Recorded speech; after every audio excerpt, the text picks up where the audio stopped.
Hey guys, so sorry I have not been posting for a few days. I've had this play going on. I'm Peter in the Lion, the Witch in the Wardrobe. It's like my last show. If you guys don't know, I'm really into theater and stuff like that. That's kind of my deal. That and like music and stuff, obviously, because I make parodies. Yeah, so sorry about that. I've been so busy. I've been getting home at like, it depends on the day, but pretty late. And I just honestly, I don't want to make them when I'm really tired. You know, it just doesn't work well. And it never ends well. So yeah, that's why this is coming out today. I'm playing some more Destiny gameplay. Let me see, what is this new game mode called again? I don't really remember. Let's see, it's called Salvage. And yeah, so this is I guess this is limited time. I didn't really check before I played it, but it seemed pretty cool. It's on a new map that we haven't played on before, which is pretty cool. Yeah, so it's kind of like Capture the Flag from Halo, but not really. You kind of have to stand there, and it's weird. It's like Capture the Flag, but not capture. It's very hard to explain. You'll probably see during the gameplay, but anyway, you have to capture these relics and like secure them and then like probe them or whatever, which sounds very weird. And then like get the relic out of it. It's not really Capture the Flag. I wish they would actually add in a Capture the Flag game mode. I mean, I know people are like, oh my god, it's like Halo. And yeah, I agree with that, but still, I really like Destiny. It's definitely worth the money. It's not the best game in existence, obviously. It has flaws. It's repetitive, and I've already mentioned this in my review, which you can check out. But my opinions have changed a bit about it. I don't know, but it's definitely worth the money, and it's definitely a good game in my opinion. I really like it.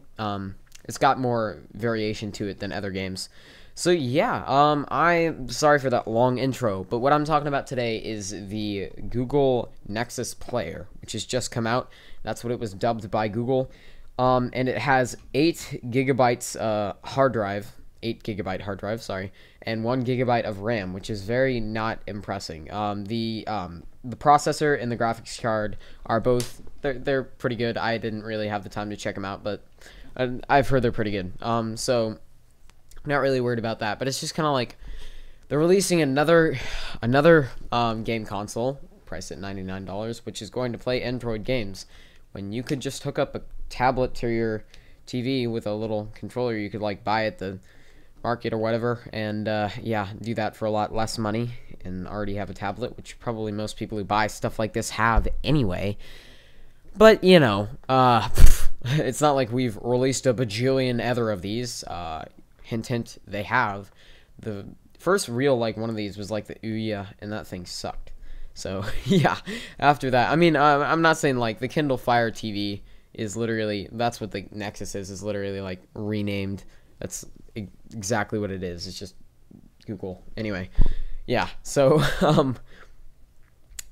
yeah, they're better than the Ouya, but it's still, it's just this little, really, really kind of watered down market, which I don't understand why you would get one. I personally wouldn't get one. I know a couple people, well, not like personally, but like over the internet, who have gotten one, and it's just, I don't see the point. Mostly everyone who gets them is just like, what, I could have just done this on my tablet, and I don't see the point. I really, they're not my favorite thing, and it's just the market has become so watered down and stuff. So yeah, you have to buy the console for $99, but then there's an add-on of $40 for the extra controller, for the added controller, which I don't think it even comes with a controller in the first place. It just comes with a remote, so you can watch Netflix, which is great because you totally can't do that on like your computer or your tablet or your TV normally, like, or like your other game console, which most people who have one of these probably have anyway and are just getting it so they can play Android games on their TV, which I do not see the point of, considering there are games like Destiny and stuff like that. I mean, I'm not hating on Android games. Android games can be totally fun, but they're not my favorite. I'm also more of an iPhone guy, and I know I'll probably get a lot of hate for that, just like I always do for being a theater guy and not going to homecoming, even though it's like going on like right now. Me and my friends from theater just went home. It was hilarious, but yeah, it's not really my thing.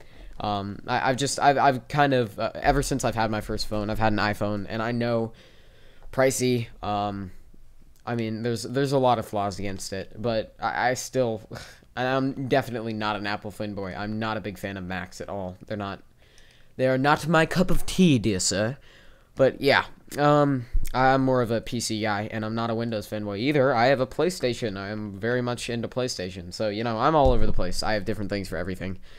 That's just kind of me. I like to judge more by product than by brand name, usually. So, but I mean, I guess you could say I do sometimes judge by brand name because I'm just going to get iPhone. I don't really want any other phone. It's just, yeah, it's the only phone that really interests me that much. But, yeah. I hope you guys enjoyed this video. I hope it was informative. I don't understand why they keep releasing these consoles, and I really think this market is going to die down eventually when people start to realize that this is kind of the stupidest thing ever to happen to the planet. And yeah, I hope you guys enjoyed, and I will see you all in the next one. Stay reptilian.